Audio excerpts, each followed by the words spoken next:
আচ্ছা দেখো, এখন আমরা যে টপিকটা পড়বো সেটা হচ্ছে অক্ষদ্বয় হতে খণ্ডিত অংশ বিশিষ্ট রেখার সমীকরণ। মানে টপিকটা লিখছি, হয়তো কিছু বুঝতেছো না, আমরা এখন বুঝাবো। ঠিক আছে, কি লিখছি? অক্ষদ্বয় হতে মানে এমন একটা রেখা, আমরা তো একটু আগে দেখছিলাম যে আমরা এর আগে কোর্সে দেখছিলাম, যদি আমার একটা রেখা অয় অক্ষ থেকে খণ্ডিত অংশ বিশিষ্ট হয়, মানে ওই যে ওই অক্ষ থেকে কতটুকু অংশ কাটে, Y equal to mx plus C লিখছিলাম না, মনে আছে? ওই রকমই আর কি, অক্ষদ্বয় হতে কিছু অংশ কাটবে একটা রেখার সমীকরণ। ঠিক আছে, যে রেখাটা আমার হচ্ছে অক্ষদেহ হতে দুইটা অক্ষ থেকে কিছু অংশ কাটবে। চলো আমরা দেখি। দেখো, আমার এখন যেটা লিখছি আমি, সেটা হচ্ছে অক্ষদ্বয় হতে খণ্ডিত অংশ বিশিষ্ট রেখার সমীকরণ। তাহলে আমার অক্ষ আঁকতে হবে শুরুতে। এই আমার এক্স অক্ষ, এই আমার ওয়াই অক্ষ। ঠিক আছে, ওকে। আসো তাহলে আমরা এমন একটা রেখা আমরা এখন দেখব যেটা দুইটা অক্ষ থেকেই কাটে, যেটা আমরা দেখছিলাম y equal to mx plus c. দেখো, আমরা যখন দেখছিলাম y equal to mx plus c রেখাটা, ঠিক আছে, এই যে y equal to mx plus c ছিল, এটা না, y equal to mx plus c. এখানে এই যে এইটুকু ছিল সি, এই সিটা হচ্ছে তোমার অক্ষ থেকে y অক্ষ থেকে কতটুকু অংশ কাটে। এখন আমাকে বলছে অক্ষদ্বয় হতে, মানে দুইটা অক্ষ থেকেই কাটে। ঠিক আছে, এই দেখো একটা রেখা, ঠিক আছে, এই দেখো একটা রেখা, এই দেখো একটা রেখা, এই দেখো একটা রেখা। তা চারটা রেখা আঁকছি না, চারটা রেখায় কি আমার দুইটা অক্ষ থেকেই কাটতেছে না? বাট আমি চারটা রেখা নিয়ে এখানে পড়বো না, আমি জাস্ট একটা নিয়ে পড়বো। ঠিক আছে, আমি একটা রেখা নিয়ে পড়বো। এই চারটা রেখায় অক্ষদ্বয় হতে কাটে। আসলে প্রত্যেক রেখায় যদি অক্ষ মানে অক্ষের সাথে রিলেটেড থাকে, আমরা তো সরল রেখাতে সব অক্ষ দিয়েই পড়ো, প্রত্যেক রেখায় অক্ষ থেকে কাটে। ওটা আসলে হয়তো তোমরা ভালোভাবে বুঝতে পারো না, যদি ভালোভাবে গ্রাফগুলো বুঝতে পারো তাই তখন তোমরা ফিল করতে পারবে যে কেমনে কেমনে কাটে। আচ্ছা যাই হোক, আমরা ওইখানে না যাই। এই যে একটা রেখা, ঠিক আছে, এই রেখাটা অক্ষদ্বয় হতে কাটে, দুইটা অক্ষ থেকেই কাটে। ঠিক আছে, ধরো এক্স অক্ষ থেকে কাটে হচ্ছে, আমরা বললাম এই যে এইটুকু এ। তাহলে এই রেখাটার এই বিন্দুটার নাম কি হবে? এ, এ জিরো হবে। এবং অয় অক্ষ থেকে কাটে হচ্ছে ধরলাম এই যে এইটুকু বি, এই বিন্দুটা বি হবে জিরো বি। এই হচ্ছে আমার রেখা। তাহলে আমার তখন এই রেখাটার সমীকরণ কি, যেটা দুইটা অক্ষের মাঝেই আছে, মানে এ বি রেখার সমীকরণ। এই এ বি রেখার সমীকরণ হচ্ছে আমাদের, এ বি রেখার সমীকরণ হচ্ছে আমাদের x by a plus y by b equal to one. ঠিক আছে, দেখো x by a plus y by b equal to one. ঠিক আছে, ভালোভাবে মুখস্থ করে ফেলো। যদি তোমাকে অক্ষদ্বয়ের খণ্ডিত অংশ বিশিষ্ট রেখা বলে, আরেকটা কথা বলে, ত্রিভুজের কথা বলে, অক্ষদের সাথে ত্রিভুজ উৎপন্ন করে, একটা ত্রিভুজ হয়েছে না, এই দুইটা কথা বলা থাকলে তোমার এই সূত্র দিয়ে করবা। চোখ বন্ধ করে আগে এই সূত্র লিখবা, লিখা তারপরে ম্যাথ সলভ করবা। বুঝতে পারছি? সিকিউ এর ক্ষেত্রে কাজে লাগবে বেশি। আমি যখন সিকিউ আলাদা করে পড়াবো তখন এগুলো ডিটেলসে বলবো। এখন তো আমরা এমসিকিউ পড়তেছি, এমসিকিউর জন্য যতটুকু লাগে ততটুকুই দেখাবো। ঠিক আছে, অক্ষদ্বয় হতে খণ্ডিত অংশ বিশিষ্ট রেখার সমীকরণ হচ্ছে এইটা, যেখানে আমি একটু পরিচয় করাই দিই এগুলোর সাথে। এ কি? এক্স অক্ষের খণ্ডিত অংশের দৈর্ঘ্য, এক্স অক্ষের খণ্ডিত অংশের, এক্স অক্ষের খণ্ডিত অংশের দৈর্ঘ্য হচ্ছে তোমার এ। ওয়াই অক্ষের খণ্ডিত অংশের দৈর্ঘ্য কত? বি। ঠিক আছে, বুঝতে পারছো? তাহলে তুমি যদি কোথাও দেখো একটা রেখা, হ্যাঁ, x by a plus y by b equal to one, এই ফর্মেটে আছে, তাহলে ওইখানে এক্স এর নিচে যেটা, ওইটা হচ্ছে এক্স অক্ষের খণ্ডিত অংশের দৈর্ঘ্য, ওয়াই এর নিচে যেটা, ওইটা হচ্ছে ওয়াই অক্ষের খণ্ডিত অংশের দৈর্ঘ্য। এখন দেখো তো, এই যে রেখাটা হয়েছে যে এ বি, হ্যাঁ, এ বি এক্স অক্ষের খণ্ডিত অংশের দৈর্ঘ্যের যে রেখাটা হয়েছে, এই এ বি এর মধ্যবিন্দু কত বলো তো? এ বি এর মধ্যবিন্দু, এই কথাগুলো একটু মনে রাখো, এগুলো এমসিকিউ আসবে। এ বি এর মধ্যবিন্দু দেখো A by two B by two, তাই না? A plus zero by two B plus zero by two, মানে A by two B by two. একটা ত্রিভুজ হয়েছে, দেখো এ, এটা ও হইলে তে ও এ বি, এই ত্রিভুজটার ক্ষেত্রফল কত দেখো তো? হাফ এ বি না? দেখো তো, এক্স অক্ষের খণ্ডিত অংশের দৈর্ঘ্য হচ্ছে এ, ওয়াই অক্ষের খণ্ডিত অংশের দৈর্ঘ্য হচ্ছে বি, এবং এই যে খণ্ডিত অংশ বিশিষ্ট রেখাটা হয়েছে এ বি রেখাটা, এই সমীকরণ কার সমীকরণ? এটা হচ্ছে এ আর বি, এই দুইটা বিন্দু দিয়ে যে রেখাটা যাইতেছে, এই দুইটা বিন্দু দিয়ে যে রেখাটা যাইতেছে তার সমীকরণ। তার সমীকরণ হচ্ছে x by a plus y by b equal to one. X অক্ষের খণ্ডিত অংশের দৈর্ঘ্য হচ্ছে এ, ওয়াই অক্ষের খণ্ডিত অংশের দৈর্ঘ্য হচ্ছে বি, আর এ বি এর মধ্যবিন্দু হচ্ছে, এ বি এর মধ্যবিন্দু হচ্ছে A by two B by two, আর যে ত্রিভুজটা হয়েছে এই ত্রিভুজটা হচ্ছে ক্ষেত্রফল হচ্ছে হাফ এ বি। ঠিক আছে, এই পর্যন্ত বুঝতে পারছো? ওকে, এখন এইটারই একটা মানে একটু মডিফাই কইরা একটু অন্যরকম ভাবে আরেকটা সূত্র বানাবো এখান থেকে। ধরো আমাদের হচ্ছে এটার একটু একটু মডিফাই করব, ঠিক আছে, একটু মডিফাই করব। দেখো, ধরো আমাদের হচ্ছে সেম রেখাটাই, এবি রেখাটাই আছে, বাট এখন অন্যভাবে আছে। কিভাবে আছে একটু ভালোভাবে বুঝো। এখন বলছে, মনোযোগ দিয়ে বুঝবা, মূলবিন্দু থেকে রেখার উপর অঙ্কিত লম্বের দৈর্ঘ্য পি। এই যে মূলবিন্দু থেকে রেখার উপর একটা লম্ব টানছি, এই লম্বের দৈর্ঘ্য পি, এবং উক্ত লম্ব এক্স অক্ষের ধনাত্মক দিকের সাথে আলফা কোণ উৎপন্ন করে। তখন আমার এ আর বি এই রেখার সমীকরণ দাঁড়াবে হচ্ছে x cos alpha plus y sine alpha equal to p. পরিচয় করাই দিই সবার সাথে, যদিও বলছি আবার পরিচয় করে দিই। আলফাটা হচ্ছে এক্স অক্ষের ধনাত্মক দিকের সাথে কোণ, ভালোভাবে মনে রাখবা। আলফা কি বলছি এখানে? আলফা হচ্ছে এক্স অক্ষের ধনাত্মক দিকের সাথে কোণ। ওকে ওকে, এখানে আমি তোমার হচ্ছে ওই পি কি, মূল বিন্দু থেকে এই যে রেখাটার উপর যে একটা লম্ব টানছি, এটা লম্ব, এই লম্বের দৈর্ঘ্য হচ্ছে পি। পি হচ্ছে মূল বিন্দু থেকে রেখার উপর অঙ্কিত লম্বের দৈর্ঘ্য। দেখো ঠিকঠাক বোঝা গেছে কিনা সব কিছু।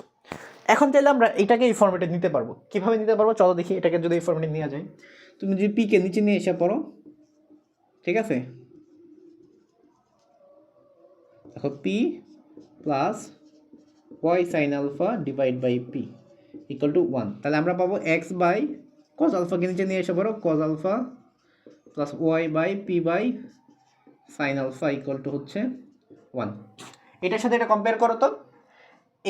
এইটা কি এক্স অক্ষের খণ্ডিত অংশের দৈর্ঘ্য পি বাই কজ আলফা, তাহলে এটা পাচ্ছি p by cos alpha 0। Y অক্ষের খণ্ডিত অংশের দৈর্ঘ্য এই যেটুকু, তাহলে এটা পাচ্ছি 0 পি বাই সাইন আলফা। শেষ। ত্রিভুজ যদি হইতো হাফ ইন্টু এ ইন্টু বি, ঠিক আছে, ওইভাবে লিখতাম। মধ্যবিন্দু জাস্ট 2 দিয়ে ভাগ করে দিবা, p by 2 cos alpha p by 2 sine alpha হয়ে যাবে। এখন ঠিকঠাক বুঝতে পারছো কিনা? এই দুইটা জিনিস নিয়ে ক্লিয়ার হয়েছে?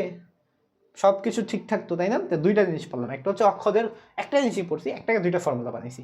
অক্ষদের খণ্ডিত অংশ বিশিষ্ট ত্রিভুজের হচ্ছে, ত্রিভুজের ফর্মুলা হচ্ছে এইটা, ঠিক আছে। সরি, অক্ষদের খণ্ডিত অংশ বিশিষ্ট যে রেখাটা পাচ্ছি ওই রেখার ফর্মুলা হচ্ছে এটা। পর ওই রেখাটাকে মডিফাই করে একটু অন্যভাবে বানাইছি, এটা বানাইছি। সেখানে মূলবিন্দু থেকে এই রেখাটা, এবি রেখাটার উপর লম্ব টানছি, লম্বটার দৈর্ঘ্য পি, এবং এই লম্বটা এক্স অক্ষের ধনাত্মক দিকের সাথে আলফা কোণ তৈরি করে। তাইলে ওই রেখার সমীকরণে চেঞ্জ হয়ে এটা হয়ে যায়। এখানে আলফা টালফার মান বসাবো, পি এর মান বসাবো, সব দেওয়া থাকবে, বসায় ক্যালকুলেশন করে ফেলবো। ঠিক আছে, বুঝতে পারছো? ওকে, বুঝলে আমরা চলো এখান থেকে কিছু এমসিকিউ সলভ করব। ঠিক আছে, মুছে ফেললাম। ঠিক আছে, স্ক্রিনে দেখা যাচ্ছে। ঠিক আছে, স্ক্রিনে তোমরা দেখতে পাবা। আমরা এখন কিছু এমসিকিউ সলভ করি, চলো দেখি। ওকে, যেটা তোমরা দেখতে পাচ্ছ, দেখো কি বলছে।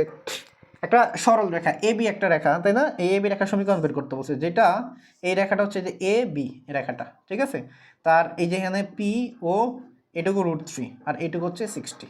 তাহলে এ বি রেখার সমীকরণ কোনটা হবে? মাত্র যেটা বললাম, x cos alpha, x cos 60 plus y sine 60, আর পি এর মান হচ্ছে √3। তাহলে কজ 60 মান কত বলো? হাফ না? তাহলে x by 2 plus y sine 60 মান ওয়াই √3/2। ঠিক আছে, বুঝতে পারছো? Equal to √3। তো এক কাজ করি, আমরা হচ্ছে তোমার লসাগু করে ফেলি, যেহেতু ওরা লসাগু করছে। তাহলে x plus √3y equal to হচ্ছে 2√3। দেখো তো এটা কোথায় আছে? ওই যে সি নম্বরটা, সি। পাইছো? খুঁজে পাইছো answer? X plus √3y equal to 2√3। দেখো খুঁজে পাইছো কিনা, আমি আশা করি এটা বুঝাইতে পারছি। ঠিক আছে,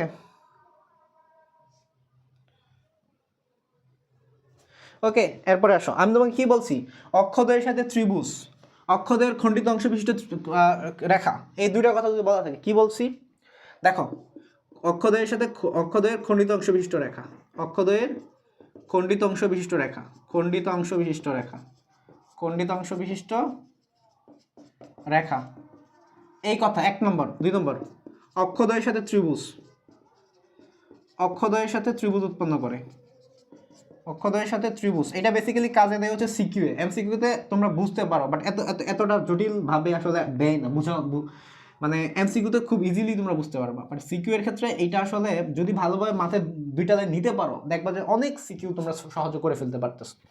অক্ষদ্বয়ের সাথে ত্রিভুজ উৎপন্ন করে, এই দুইটা কথা যদি তোমার বলা থাকে, উৎপন্ন করে কথা যদি বলা থাকে, অক্ষদ্বয়ের সাথে ত্রিভুজ উৎপন্ন করে আর অক্ষদের খণ্ডিত অংশ বিশিষ্ট রেখার সমীকরণ, যদি এই দুটো কথা বলা থাকে, চোখ বন্ধ করে এই ফর্মুলা লিখে ফেলবা।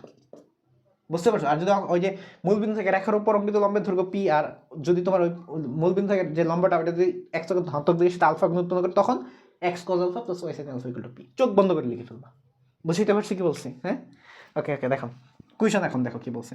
এক্স প্লাস ওয়াই -4 এই সরল রেখাটা অক্ষদের সাথে যে ত্রিভুজ উৎপন্ন করে তার ক্ষেত্রফল। তাহলে এটাকে আমরা কোন ফর্মেটে, এই ফর্মেটে নিয়ে যাবো। ওকে, নিয়ে যাবো x + y = 4, নিচে নিয়ে আসলে x/4 + y/4 = 1। তাহলে a কত 4, b কত 4, ত্রিভুজ কত half into a into b। দেখো 2 দিয়ে 4টা কাটলে 2, 4 2 8, 8 বর্গ একক। খ নম্বরটা আনসার। বুঝাইতে পারলাম? এটাকে এই ফর্মেটে নিয়ে যাবে। a হচ্ছে x অক্ষের খণ্ডিত অংশের দৈর্ঘ্য, b হচ্ছে y অক্ষের খণ্ডিত অংশের দৈর্ঘ্য। দেখো বুঝাইতে পারছি কিনা। নেক্সট অন দেখো কি বলছে। সরি, এটা মুছে ফেলছি কেন, আবার লিখি x/a + y/b = 1। দেখো √2x - y + 5 এই একটা সরল রেখা, এই সরল রেখা দ্বারা অ অক্ষের খণ্ডিত অংশ, অক্ষের খণ্ডিত অংশ বলছে না? অক্ষের খণ্ডিত অংশ বললে আমরা এটা কিসে নিয়ে যাব? এটাকে আমরা নিয়ে যাব হচ্ছে তোমার x/a + y/b = 1। তাহলে লিখো √2x - y = হচ্ছে -5, নিচে নিয়ে এসে পড়ো √2x / -5 আচ্ছা আচ্ছা মাইনাস দিয়ে আগে, তারপরে নিচে আসলে -5 = 1। দেখো নিচে নিয়ে আসছি, এই মাইনাস মাইনাসে প্লাস হয়ে যাবে না, আমি প্লাস দিয়ে দিই প্লাস। ওকে, এখন দেখো আমার অ অক্ষের খণ্ডিত অংশ জিজ্ঞেস করছে। অ অক্ষের নিচে কত আছে দেখো তো, 5 না? ও এর নিচে যেটা বি, এটাই তো অ অক্ষের খণ্ডিত অংশের দৈর্ঘ্য, এখানে ও এর নিচে আছে 5। তাহলে অ অক্ষের খণ্ডিত অংশের দৈর্ঘ্য হচ্ছে তোমার 5। আনসার কোনটা? ঘ, 4 নম্বরটা ডি। দেখো বুঝাইতে পারছি কিনা। এরপরে যে কোশ্চেনটা তোমরা দেখতে পাচ্ছ, বেসিক্যালি এইটা আমরা দেখো দুই বিন্দুকে আমি একটা রেখা দিছি 1 2 আর হচ্ছে তোমার 3 - 2। বলছে বিন্দুগামী রেখার অক্ষ দুটির মধ্যবর্তী খণ্ডিত অংশের দৈর্ঘ্য। তা আগে তো আমার রেখাটা লাগবে, তাই না? আগে রেখাটা লাগবে না? চলো আগে রেখাটা বের করি, পরে না x/a + y/b = 1 নিব। ওই দুই বিন্দুগামী রেখার সমীকরণ আমরা পড়ছি না, মনে আছে না? ওই দুই বিন্দুগামী রেখার সমীকরণ ইউজ করে আমরা করে ফেলবো এখানে, ঠিক আছে?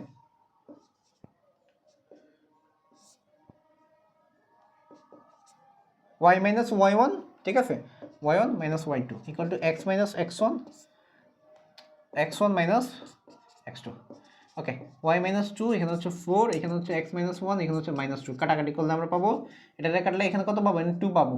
আর এখানে -1 জাস্ট মাইনাস থাকবে, -1 থাকবে, ঠিক আছে? তাহলে গুণ করে দাও, -y আর হচ্ছে +2, এখানে হচ্ছে 2x - 2, ঠিক আছে? সব এক পাশে নিয়ে এসে পড়ো, 2x + y, আর ওটা ওই পাশে গেলে কত হবে? -2 -4 -4, তাই এক পাশে নিলে এটা 4 হয়ে যাবে। তাহলে এখানে আমরা পাবো হচ্ছে তোমার 2x/4 + y/4 = 1। তাহলে এই 2 দিয়ে 4 এর ভাগ করলে হচ্ছে আমরা 2 পেয়ে যাবো। আমি লিখে দিলাম x/2। তাই একটা বিন্দু হচ্ছে 2 0, আরেকটা হচ্ছে 0 4, তাই না? অক্ষদের মধ্যবর্তী খণ্ডিত অংশের দৈর্ঘ্য। দেখো অক্ষদের মধ্যবর্তী খণ্ডিত অংশের দৈর্ঘ্য এখানে আসো, ওইটা আমার আগে লেখার দরকার ছিল, আমি স্কিপ করে ফেলছিলাম। এখন দেখো এই যে আমার এটা যে a0 ছিল, এটা ছিল 0b, তাহলে এই যে এটাই তো অক্ষদের মধ্যবর্তী খণ্ডিত অংশ a আর b। তাহলে এটা কি √a² + b² হবে না? দেখো তো a² + b² হবে না? এইটুকু a b এর পরিমাণ হবে না? এটা a হইলে এটা b, পিথাগোরাসও করতে পারি। তাহলে এটা হচ্ছে a, এটা হচ্ছে b, এই যে a আর b, তাহলে √a² + b² 2² + 4² 16 √20। √20 হচ্ছে আমরা 2√5 লিখতে পারবো। যারা বুঝি তো বুঝলাম, আর যারা বুঝি না দেখি আমরা √20 কে আমরা 4 × 5 লিখতে পারবো। 4 এর রুট করলে 2, আর এটা √5ই থাকবে। এটা আনসার হচ্ছে ক নম্বরটা 2√5। কিন্তু এই অঙ্কটা আসলে এই সমীকরণে না নিয়ে করলেও হবে। এটা যদি আমরা সমীকরণে কনভার্ট না করি, জাস্ট আমরা দুইটা বিন্দু দেওয়া আছে, দুইটা বিন্দু দূরত্ব বের করে ফেলি, তাহলে আনসার মিলে যাবে। বুঝতে পারছো? বুঝছো এটা আমরা কেমনে করছি? ওকে, চলো দেখি। এখন আমরা যে দুইটা বিন্দু দেওয়া আছে, দেখো দুইটা বিন্দু দেওয়া আছে, দুইটা বিন্দু কি দেওয়া আছে? 1 2 3 - 2, 1 2 3 - 2। আসলে দুইটা বিন্দু রেখার উপরে অবস্থান করে, ঠিক আছে? তো অক্ষদের মধ্যবর্তী খণ্ডিত অংশ জাস্ট আমরা এখান থেকে বের করলেও পারবো, 1 - 3² + 2 + 2²। দুইটা বিন্দুর মধ্যবর্তী দূরত্ব বের করছি, তো 2² 4, 4² 16, 20 সমান হচ্ছে 2√5।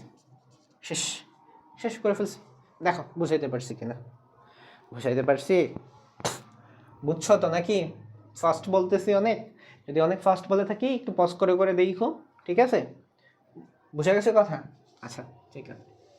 এরপর আসুন দেখো পরেরটা কি বলছি। পরে দেখো আমাকে বলছে px + qy = pq। সরল রেখাটা এক্স ও ওয়াই অক্ষ দ্বয় হতে যথাক্রমে যে যে অংশ খণ্ডন করে তাদের দৈর্ঘ্য, ওই যে এক্স অক্ষের খণ্ডিত অংশ দৈর্ঘ্য, ওয়াই অক্ষের খণ্ডিত অংশ দৈর্ঘ্য, এ আর বি এর মানটা বের করবা। তাহলে এটাকে নিয়ে যাবা তো এই ফর্মেটে নিয়ে যাও, এই পি কিউ এর নিচে নিয়ে এসে পড়ো, p x by p q plus q y by p q equal to 1, তাই না? পি বি কাটা দাও, এক্স বাই কিউ থাকবে, কিউ কিউ কাটা দাও, এক্স বাই কিউ থাকবে, এক্স অক্ষের খণ্ডিত অংশ দৈর্ঘ্য কিউ, সরি এখানে পি থাকবে, কিউ কিউ কাটা দিলে পি থাকবে। এক্স অক্ষের খণ্ডিত অংশ দৈর্ঘ্য হচ্ছে তোমার কিউ, ওয়াই অক্ষের খণ্ডিত অংশ দৈর্ঘ্য পি। তাহলে হচ্ছে এক্স আগে ওয়াই পরে বলছে, তাহলে খ নম্বরটা হবে কিউপি, খ নম্বরটা কিউপি। এই দুইটা আনসার শেষ। দেখো বুঝাইতে পারছি কিনা, বুঝাইতে পারছি?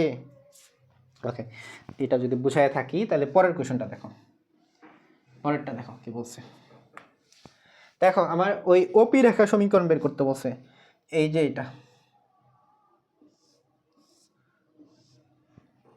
ওপি কত দেওয়া আছে, ওপি 2, ঠিক আছে? তাইলে দেখো মূল বিন্দু থেকে রেখার উপর অঙ্কিত লম্বের দৈর্ঘ্য দেওয়া আছে, বাট এই কোণটা দেওয়া নাই, একশো ধনাত্মক দিকের সাথে কোণ আমরা বের করতে পারবো। এটা 90, এটা 60, এটা হলো 30, তাই না? 180 যেহেতু, এটা 90, এটা 60, এটা 30 হইব না? হ্যাঁ। আর এটা হলো, এটা কত, 90 আর 30 120, টোটাল হলো 120। তাহলে x cos 120 plus y sine 120 equal to হচ্ছে 2। এগুলোর মান আমরা আশা করি জানি, কস 120 হলো -1/2, তাহলে হবে -x/2 প্লাস ওই সাইন 120, সাইন 120 এর মান হচ্ছে তোমার √3/2, ঠিক আছে? তাহলে √3/2 ইকুয়াল টু হচ্ছে এখানে 2 থাকবে। তো ওরা হচ্ছে লসাগু করে ফেলছে, আমরাও লসাগু করে ফেলি। আমরা লসাগু করলে কত পাবো দেখো, -x plus √3y equal to হচ্ছে 2 এর ওই পাশে পাঠালে 4। যদি দেখো ওরা হচ্ছে সব এক পাশে নিয়ে আসছে, আমরাও নিয়ে আসি, x minus √3y plus 4 equal to 0। Answer কোনটা দেখো তো, x minus √3y plus 4, x minus √3y plus 4, খ নম্বরটা আনসার। দেখো বুঝাইতে পারছি কিনা, আনসার হচ্ছে খ নম্বরটা।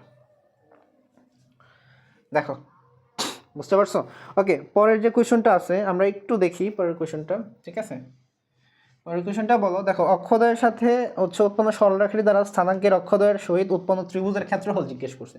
তাহলে যে সরলরেখাটা আছে 2x plus 2y minus √5 equal to 0, এটাকে just x/a plus y/b equal to 1 ফর্মেটে নিয়ে যাবো। 2x plus 2y equal to √5, ত্রিভুজের কথা বললেই আমরা x/a plus y/b equal to 1 এই সমীকরণ লিখে ফেলবো। তাই এটাকে নিয়ে যাও, 5কে নিচে নিয়ে এসে পড়ো, আচ্ছা আমি ডিরেক্ট লিখে দিলাম, আশা করি তোমরা বুঝবা, 2 নিচে নামায় দিছি। এই দেখো x/a plus y/b equal to 1 ফর্মেটে নিয়ে গেছি। এ হচ্ছে √5/2, বি হচ্ছে √5/2, তাহলে হাফ ইন্টু √5, ক্ষেত্রফল বের করো 5/2 ইন্টু √5/2, তাহলে হাফ, এটা গুণ করলে 5/4, সরি √5/2 ছিল, হ্যাঁ √5/2 ছিল, ঠিক আছে ঠিক আছে। তো এখন দেখো এখানে আবার এটা আমি √2টার উপরে দিয়ে দিছি, সরি 5/2।